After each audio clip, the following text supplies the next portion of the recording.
देखो सर, अपन पढ़ रहे थे मैग्नेटिक इफेक्ट ऑफ करंट, जिसमें अपन लोगों ने चालू किया था बायो-सैवर्ट का लॉ पढ़ना है शायद अपन को। आगे ऑस्टेड एक्सपेरिमेंट अपन ने पढ़ लिया था ना, ऑस्टेड एक्सपेरिमेंट के ऑब्जर्वेशंस और कंक्लूजन अपन ने पढ़ लिया था। कुल मिला के ऑस्टेड ने क्या बताया था कि जब किसी कंडक्टर में करंट फ्लो होता है तो उसके कारण क्या प्रोड्यूस होती है, magnetic field. Current carrying wire के आसपास क्या होता है, मैग्नेटिक फील्ड होता है। बस ऑस्टेड ने ये बताया था। कितनी होती है उसके बारे में आगे बात करेंगे। तो इस पर ये सब अपन पढ़ लिए थे। यूनिट क्या ये यूनिट नहीं लिखे क्या, ये तो सब लिख लिए थे ना बनी। यूनिट ये लिखो ना, तो यूनिट ये कहाँ लिखी, ये तो इसी के आगे के तो है, यहाँ तक तो तुमने लिख लिया है, इसके बाद ये लिखना है ना। ये मैग्नेटिक फील्ड वाली ये जो यूनिट है ये दोनों लिखनी पड़ेगी ना। ये देखो ये आया था F equal to Q V B, तो B equal to F by Q B है ना। B की वैल्यू चाहिए ना, B equal to F upon beta नहीं है, ये B है। B equal to F upon Q into V. इसके बाद B की वैल्यू क्या आएगी, इसको अपॉन में ले जाएंगे ना, Q और V को।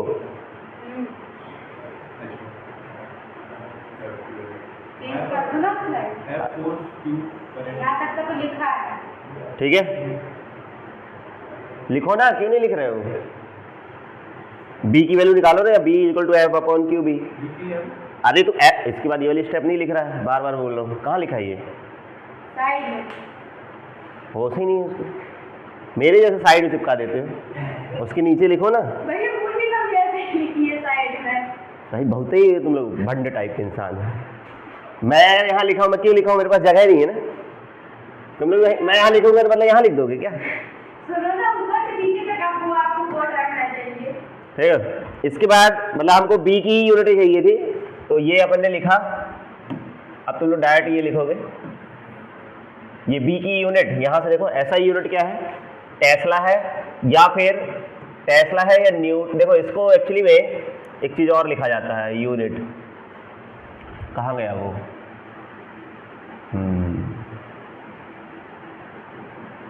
एक और न्यूटन। ये देखो यहाँ पर जो है ना F, एक और यूनिट लिख देता हूँ, B बराबर है F अपॉन क्यू भी है ना, न्यूटन। इसको क्या लिखते हैं अपन, 80 या एम्पियर सेकेंड, इसको एम्पियर इंटू सेकेंड। और वेलोसिटी को भी है ना इधर, हाँ। एक मिनट इसको सही लिख रहा था क्या, अभी तक क्या था, तो यहाँ से भी ही है, इसमें लिखा भी तो है, आगे पढ़ो ना, होश नहीं रहता। देखो यहाँ पे गुलाम है ये, है ना, एक्चुअली में देखो चार्ज मतलब गुलाम, चार्ज मतलब गुलाम, और भी हो गया मीटर पर सेकेंड। तो देखो गुलाम अपॉन सेकेंड, इसको ऐसे लिखा जा सकता है ना, सेकेंड को इसके साथ लिख दो, ये हो गया गुलाम अपॉन सेकेंड। क्या हो जाता है, गुलाम अपॉन सेकेंड क्या होता है, गुलाम अपॉन सेकेंड क्या होता है, करंट हो जाएगा, ये एम्पियर बन जाएगा ना, है ना। इसको न्यूटन एम्पियर मीटर भी लिखते हैं, तो ठीक है मैं इधर लिख दे रहा हूँ direct answer, newton ampere metre भी इसकी यूनिट होती है, ऐसा ही यूनिट, टेस्ला या फिर न्यूटन एम्पियर मीटर। ये कौन सी, ये अलग से लिखना है ना, ये वाली भी, ये जैसे ऑप्शन में अगर ये सब नहीं रहेगा तो ये रहेगा ऐसा, तो कन्वर्ट कर लेना न्यूटन को किलोग्राम मीटर पर सेकेंड में, तो ये वाला आंसर मिल जाएगा तुमको।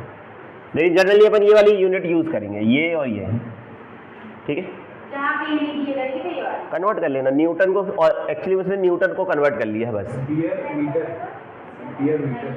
कौन सा, हाँ ये मल्टीप्लाई में है ना, भी लगाए तो चलेगा, साथ में लिख देते। तो ऐसे लिखते जाओ, तीनों को लिख लो साइड में, टेस्ला और करके, न्यूटन एम्पियर मीटर और करके, ये भी लिख लो, ये एक बार लिखा रहेगा तो याद रहता है। ये तीनों यूनिट है इसकी, कहाँ,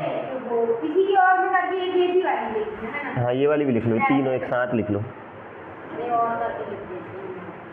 हाँ और कर करके लिख लो।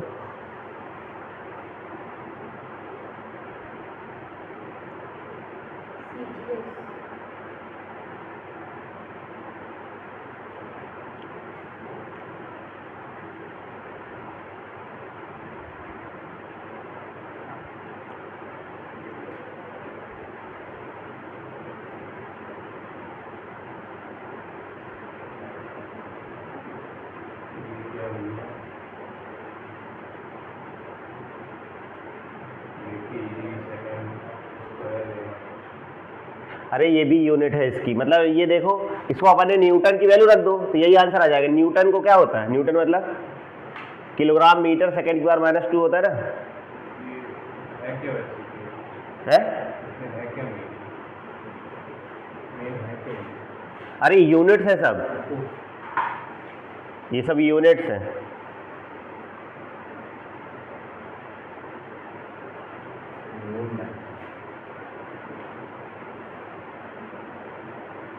परमानेंट किसी दिन सुलवा देते हैं।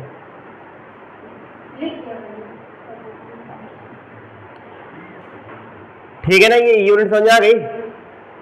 ये न्यूटन की वैल्यू रख दोगे, ये इसी को सॉल्व करोगे तो यही आंसर आएगा। न्यूटन की रख जाके तो किलोग्राम मीटर सेकंड की पावर -2, तो ये सब यही आंसर आ जाएगा, ये वाला।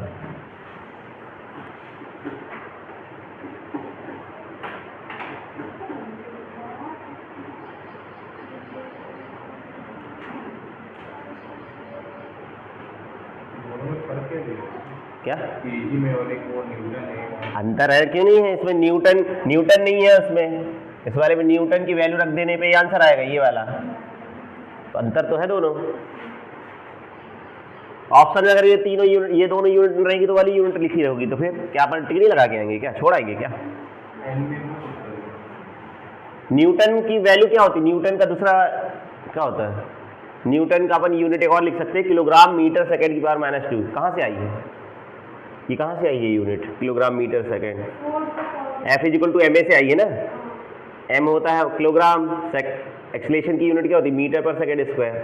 तो ये वही है, ऐसे भी लिखा जा सकता है फोर्स।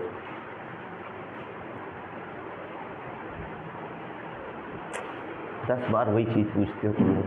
कल बताया था, कल नहीं पूछे तुम लोगों ने ये सब चीजें। ये कल सब जा रहे थे ना बड़ी, और आप ही बोले कल बताऊँ, कल बताऊँ।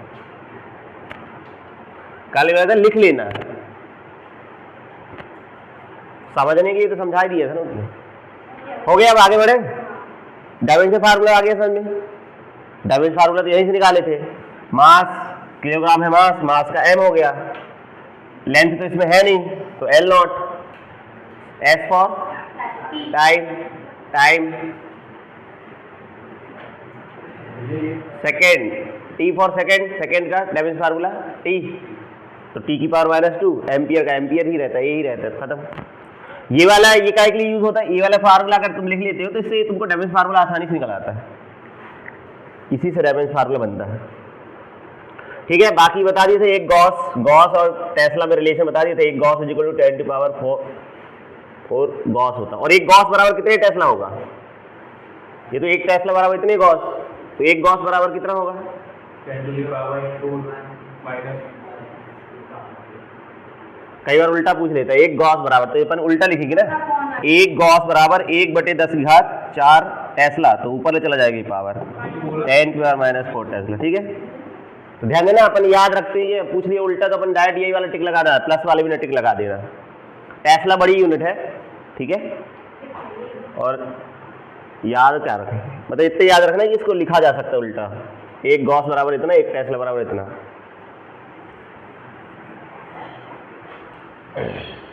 आगे बढ़े।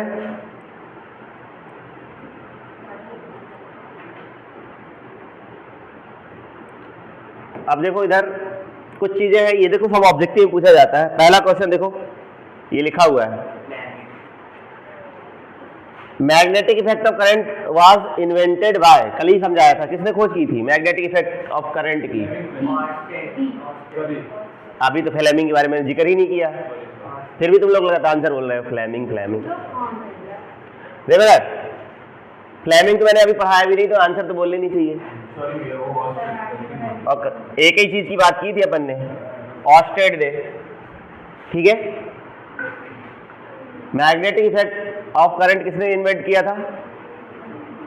किसने किया था? ऑस्टेड ने। आगे देखो कुछ चीजें और, अभी ये लिखो लेना आंसर, तुम लोग डायरेक्ट लिख लेना। स्टैटिक चार्ज प्रोड्यूस, एक रुका हुआ चार्ज क्या प्रोड्यूस करता है बताओ? तुम बताओ क्या करना चाहिए? एक रुका हुआ चार्ज क्या प्रोड्यूस करता है? स्थिर आवेश क्या उत्पन्न करता है? मैं बता रहा हूँ, रुका हुआ चार्ज है वो मैग्नेटिक फील्ड नहीं करता प्रोड्यूस, इलेक्ट्रिक फील्ड करता है। इलेक्ट्रिक फील्ड पक्का? हाँ भैया मैं क्या होना चाहिए तुम्हारा?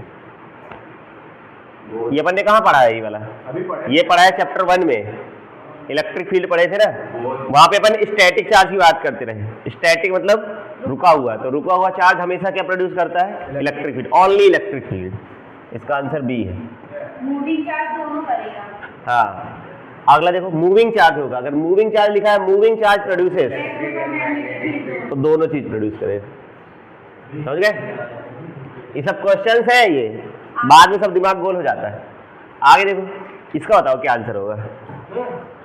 एक एक से पूछे भैया सब बोल। हाँ, करंट कैरिंग आकाश बताएगा। चल, a current carrying conductor produces only electric charge. ये मैं बताऊं? Electric charge. भैया मैं बताऊं? भैया C, both electric and magnetic field. C. और कोई आंसर? हाँ सी। ये सी फर्स्ट क्यों? क्योंकि धारावाही चार्ज स्थिर वाले में इलेक्ट्रिक फील्ड होता है और धारावाही चार्ज में धारावाही दोनों होता है जो चलने हाँ हाँ वो तो गलती वाला होगा। वो सही बोल रही है। अभी अपन ने पढ़ा था Oersted experiment, moving current carrying wire और conductor produces magnetic field, this is called magnetic effect of current, only magnetic field. देखो एक्चुअली में कंडक्टर जैसे कोई वायर है ना, वायर के अंदर इलेक्ट्रॉन्स होते हैं, बट ओवरऑल जितने भी चार्ज होते हैं ना, क्योंकि वो न्यूट्रल होता है ओवरऑल कंडक्टर। देखो कंडक्टर क्या होता है? ओवरऑल न्यूट्रल होता है। वो तो करंट चार्ज जितने इलेक्ट्रॉन होते हैं उतने प्रोटॉन होते हैं, इसलिए नेट इलेक्ट्रिक फील्ड क्या हो जाएगी? जीरो। इलेक्ट्रिक फील्ड जीरो होती है। ठीक है? मूविंग जो वायर होता है ना, वायर में जब करंट मूव कर रहा होता है तो उसमें सिर्फ ओनली मैग्नेटिक फील्ड होती है। करंट कैरिंग वायर क्या प्रोड्यूस करता है? ओनली मैग्नेटिक फील्ड, उसके अंदर इलेक्ट्रिक फील्ड नहीं होती है। ये अपन ने पढ़ा भी है। किसी कंडक्टर के अंदर इलेक्ट्रिक फील्ड होती है क्या? नहीं होती। किसी कंडक्टर के अंदर इलेक्ट्रिक फील्ड होती है? चैप्टर 1 में अपन ने पढ़ा था, जीरो होती है। तो कंडक्टर है, कंडक्टर के अंदर इलेक्ट्रिक फील्ड तो होगी नहीं, मतलब वो इलेक्ट्रिक फील्ड प्रोड्यूस नहीं करता, ओनली क्या प्रोड्यूस करेगा? Magnetic field. अंतर है सब में, चारों क्वेश्चन अलग अलग है। अब देखो अगला बताना, ये भी पूछा जाता है। इसका आंसर बताओ, इधर ध्यान दो। अगला क्वेश्चन क्या है? Accelerated charge produces. ओए इधर ध्यान दो, क्या होगा इसका आंसर? बताओ, सोचो।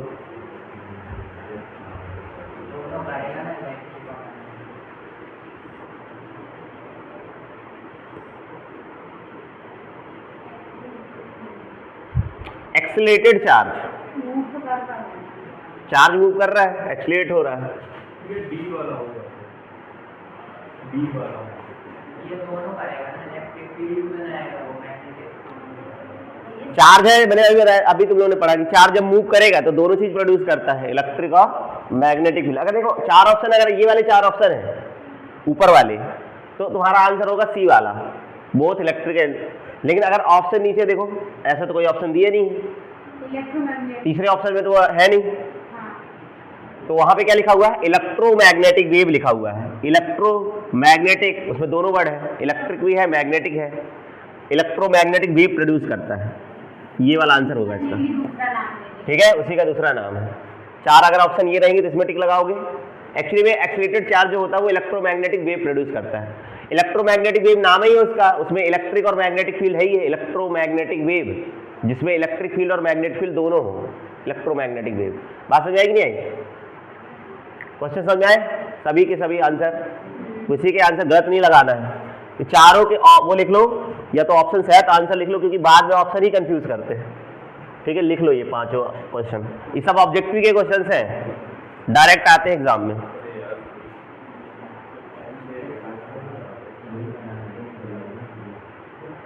जैसे इधर ध्यान दो, तो अपन ने चारों पांचों क्वेश्चन के आंसर पढ़ लिए। अब आगे आ जाओ। देखो एक और है वैसे, ये क्वेश्चन देखो ये उसका उल्टा, फिफ्थ वाला, सिक्स वाला, the electromagnetic wave are produced by, क्या आंसर होगा इसका? सेकंड है भैया एक्सीलरेटेड चार्ज है, सॉरी स्टेशनरी है। एक्सीलरेटेड चार्ज ही करेगा। अभी अपन ने पढ़ा था एक्सीलरेटेड चार्ज प्रोड्यूस इलेक्ट्रोमैग्नेटिक, तो electromagnetic wave are produced by accelerated charge, उल्टा वही क्वेश्चन है ना ये।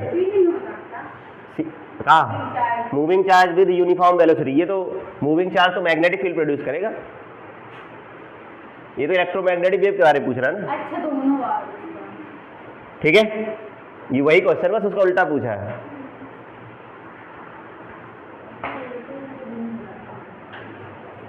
लिखना है लिख लो इसको भी।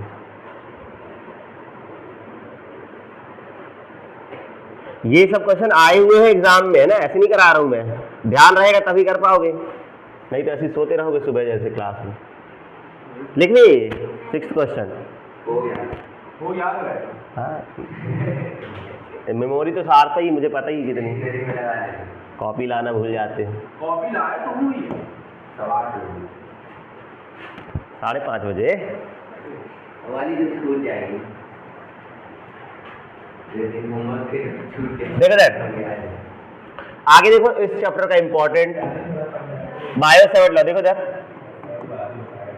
इधर ध्यान दो,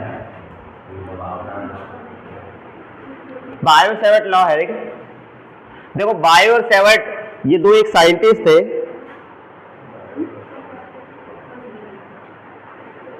इन्होंने एक लॉ दिया, किसी भी, देखो जो ऑस्टेट था उसने मैग्नेटिक इफेक्ट तो बताया कि हाँ करंट कैरिंग वायर के आसपास मैग्नेटिक फील्ड होती है, लेकिन कितनी होती है, कैसे मेजर करेंगे, ये उसने नहीं बताया, है ना। उसको, ये शायद उसके स्टूडेंट ही थे बायो सेवर्ट, उन्होंने ही उसको आगे और स्टडी किया और मैग्नेटिक फील्ड फाइंड करने के लिए एक फार्मूला दिया। ठीक है, अच्छा देखो बायो सेवर्ट लॉ में क्या था कि कोई एक वायर है, मान लो करंट कैरिंग वायर, ठीक है, करंट कैरिंग वायर हमारे पास है, इस वायर में एक्स वाई एक वायर है, उसमें करंट फ्लो हो रही है, सपोज करो ऐसे एक्स से वाई डायरेक्शन में या किसी भी डायरेक्शन में हो सकती है, इसमें करंट यहाँ पे फ्लो हो रही है ऊपर की तरफ, ठीक है। अरे पगला है क्या, तेरे यहाँ नीचे बोर्ड लगा हुआ सर्किट का और करंट ऊपर नहीं जा रहा तेरे छत के ऊपर है कि नीचे चला जाए जमीन के अंदर करंट, हाई लोअर दिमाग देख रहे हैं, हाँ पता चले पूरा करंट जमीन में जा रहा है, ऊपर वाले अंधेरे में रह रहे हैं। इधर ध्यान दो, यहाँ करंट एक्स से वाई डायरेक्शन में फ्लो हो रहा, ठीक है।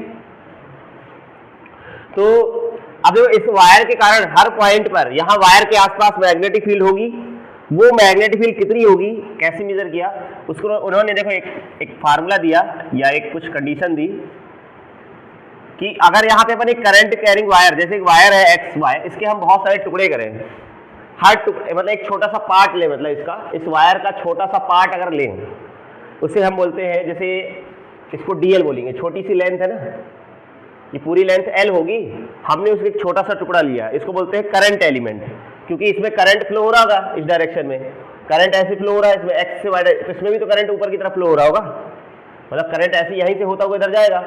तो इस वायर का करंट कैरिंग वायर का एक छोटा सा पार्ट है, इसको बोलते हैं अपन करंट एलिमेंट, है ना, छोटा सा स्मॉल पार्ट है।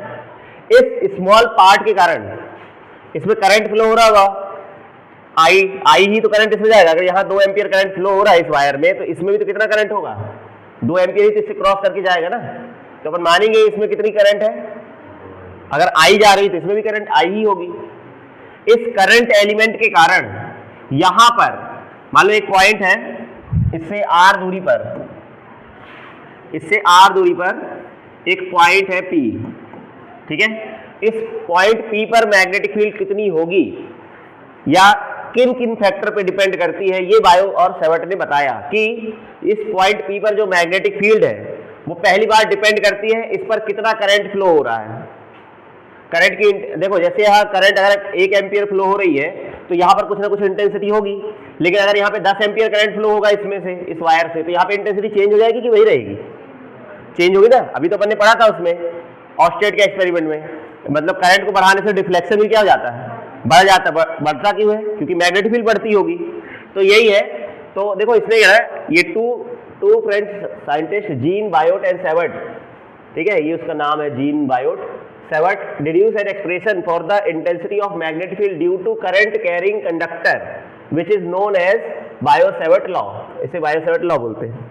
लेट अपन ने माना let X Y be the conductor carrying current I, एक अपने पास कंडक्टर है एक्स वाई, उसमें करंट आई फ्लो हो रहा है। Consider small current element DL, ये डीएल हो गया करंट एलिमेंट, एक छोटा सा टुकड़ा है ये डीएल। इस डीएल के the intensity of magnetic field at a point P due to this current element DL is directly proportional to the current. मतलब ये जो इसे छोटी सी मैग्नेटिक फील्ड बोलेंगे, इस छोटे से एलिमेंट के कारण यहाँ पे एक छोटी सी मैग्नेटिक फील्ड होगी dB, dB is directly proportional to I होगी, पहला लॉ इसने बताया, ये जो लिखा हुआ है। दूसरा, directly proportional to the length of the current element, ये कितना है डीएल, डीएल की लेंथ पर भी डिपेंड करता है। तो जो डीबी होती है वो directly proportional to DL current element का, जैसे अपन ने पढ़ा था, हाँ, तो डीबी इस पे लेंथ पर भी डिपेंड करती है, इसकी लेंथ पर डीएल की, मतलब एक्चुअली अभी जब इसका सम करेंगे ना तो ये वायर बन जाएगा, मतलब डीएल डीएल जोड़ेंगे तो वायर हो जाएगा, मतलब वायर की लेंथ पर भी डिपेंड करता है, जितना वायर बड़ा होगा है ना उसका मैग्नेटिक फील्ड भी वहाँ क्या होगी ज़्यादा होगी, छोटा होगा तो वहाँ पे मैग्नेटिक फील्ड भी कम होगी। ठीक है, अगला क्या था, इसमें बोला कि जो मैग्नेटिक फील्ड होती है डीबी है ना, intensity of magnetic field DB बोल रहे हैं अपन, डीबी जो है वो directly proportional to the sine theta. तो देखो यहाँ dB is directly proportional to sine theta होता है। साइन थीटा, यहाँ पे थीटा क्या है एक्चुअली में, अब ये याद रखना है, साइन थीटा के कॉस ऑस नहीं होता, tan n नहीं होता, ठीक है। साइन थीटा, थीटा अब थीटा क्या होता है, theta is the angle between line joining the, देख रहा ये इंपॉर्टेंट है, theta line joining the observation point, मतलब लाइन ऑब्जर्वेशन पॉइंट कौन है P, यहाँ पे ऑब्जर्वेशन पॉइंट P है जिस पर हम इंटेंसिटी फाइंड करना चाहते हैं, and observation point and the current element, current element ये है, इन दोनों के बीच का एंगल, ये जो एंगल है ये थीटा, करंट एलिमेंट और ये जो इन दोनों पॉइंट को, मतलब पॉइंट को करंट एलिमेंट से जोड़ने वाली जो लाइन है, इन दोनों के बीच का जो एंगल है ना, कुछ ना कुछ होगा, 60 हो सकता है, 90 हो सकता है। अगर बिल्कुल सीधा हो जाएगा, जैसे वायर बिल्कुल सीधा है और पॉइंट बिल्कुल इधर लेंगे तो ये एंगल लगभग, ये बिल्कुल इधर कहीं होता है अगर ये पॉइंट, तो लगभग एंगल 90 डिग्री हो जाता है। और भी कुछ हो सकता है, डिपेंड करता है कि लोकेशन, पॉइंट इधर होगा तो वो एंगल कुछ होगा, इधर होगा तो अलग एंगल हो जाएगा, मतलब वो एंगल पे भी डिपेंड करती है। तो ये dB is directly proportional to sine theta. और लास्ट है dB जो होती है, intensity of magnetic field dB जो है, inversely proportional to square of distance, दूरी, यहां से ये दूर कितना है, ये दूरी के क्या होता है, इनवर्सली प्रोपोर्शनल होती है। मतलब dB जो है मैग्नेटिक फील्ड जो है वो inversely proportional to r square होती है। जैसे कूलाम्स लॉ में था कि force is between two charges inversely proportional to square of distance. सीधी बात है, स्क्वायर है इधर, मतलब और इनवर्सली है, मतलब जैसे जैसे अपन दूर जाएंगे, दूर जाने पे इंटेंसिटी क्या होगी, घटेगी। वायर से जैसे जैसे अपन दूर जाएंगे वहां पे इंटेंसिटी की वैल्यू भी क्या होगी, घटेगी, लेकिन इनवर्सली घटती है, स्क्वायर के इनवर्सली। ठीक है, ये अपनी बुद्धि नहीं लगाना कि स्क्वायर क्यों है, अब वो बायो सेवर्ट ने दिया है। यहाँ आर क्यों नहीं लिखते, 1/r क्यों नहीं लिखते, अपन को नहीं लगाना कि 1/r3 क्यों नहीं लिखते, तो वो अपन को तो फैक्टर से उनको याद रखना है। जैसे कूलाम्स लॉ में उसने बोला था कि 1/r² होता है और प्रोडक्ट के डायरेक्टली प्रोपोर्शनल होता है, तो वैसे ही। ठीक है, बोला था अब याद करना है, dB is directly proportional to sine theta. बस यहाँ पे थीटा क्या है वो मतलब होना चाहिए, थीटा है क्या उधर पे, थीटा क्या है, आर वेक्टर, अभी बात है आर वेक्टर और डीएल वेक्टर के बीच में एंगल होता है, डीएल इधर है और आर वेक्टर कहाँ है ये, तो उनके बीच का जो एंगल है वो कहलाता है थीटा। उसका साइन लेना है, कॉस नहीं लेना है, टेन नहीं लेना है, सिर्फ ओनली साइन लेना है। ठीक है, इसको अब देखो इधर बता रहा हूँ, मटेरियल पे, मटेरियल में नहीं मीडियम पे डिपेंड करता है, यहाँ मटेरियल की बात नहीं। इधर देखो, अब इन चारों को अगर मिला दे तो क्या रिलेशन मिलेगा, इन चारों को अगर कंबाइन करेंगे तो देखो dB is directly proportional to आएगा I dl साइन थीटा, और नीचे क्या आएगा, ये डायरेक्टली प्रोपोर्शनल वाले हैं, वो तीनों मल्टीप्लाई हो जाएंगे और नीचे वाला अपॉन में रहेगा। तो देखो चारों फैक्टर जब कंबाइन करेंगे, हाँ कंबाइनिंग अब 4 फैक्टर्स वी गेट, क्या मिलेगा, dB is directly proportional to I dl sine theta upon में r²। इधर ध्यान दो, और इस प्रोपोर्शनलिटी साइन को हटाएंगे तो एक कांस्टेंट लगाएंगे के, जौन सा के लिखना हो, के I D L sine theta upon में आर स्क्वायर। ठीक है, देखो के क्या है यहाँ पे, के इज वही है proportionality constant,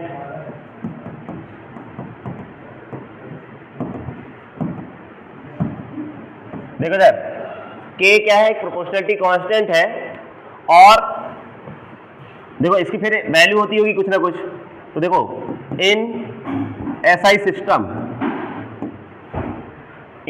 system for air और वैक्यूम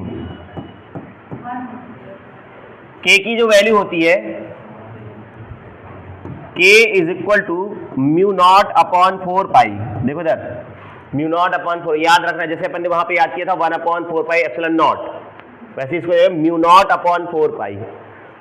ठीक है, और तो अब ये वैल्यू यहां रख देंगे तो क्या बनेगा आंसर, dB बराबर कितना हो जाएगा, mu naught upon 4 pi I D L sine theta upon में आर स्क्वायर।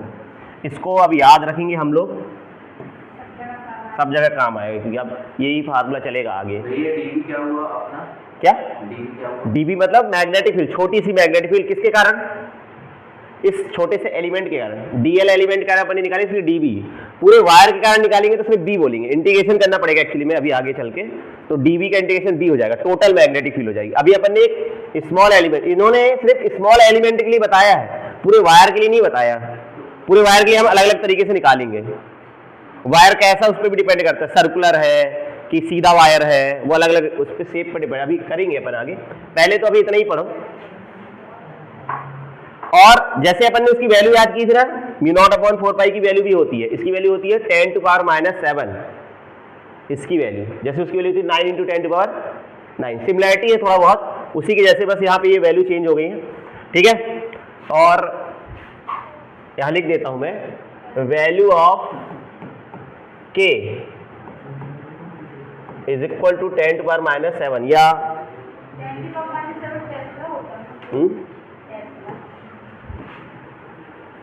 तो इस के की वैल्यू ऐसे लिखते हैं डायरेक्ट,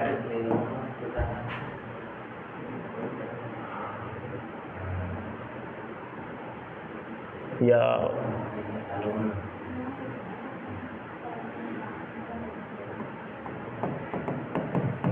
ठीक है, मतलब अपन लिख सकते हैं के बराबर म्यू नॉट अपॉन 4 पाई और इसकी वैल्यू हो गई 10 टू पावर -7। ठीक है, इसकी जो यूनिट होती है यहाँ से निकाल भी सकते हैं अपन, कहाँ से इसकी यूनिट आएगी, टेस्ला मीटर,